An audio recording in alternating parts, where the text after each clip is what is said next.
This Remax of Hot Springs Village property video is presented by Jim Harbor.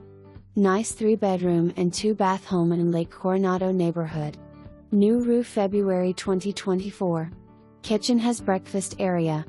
Refrigerator stays. Living, dining combo. Laundry room. Washer and dryer stay. Master bath has walk-in shower. Guest bath has tub shower combo.All 3 bedrooms are nice size. Concrete slab and crawl space for storage or a shop area. 2-car garage with new opener. Garage is over 24 inches deep and 21 inches wide. Big 4-door truck will fit.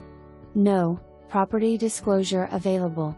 New homeowners are subject to HOSFAL one-time buy-in fee of $2,000 collected at closing. Agent's room dimensions and reports under text detail for more information.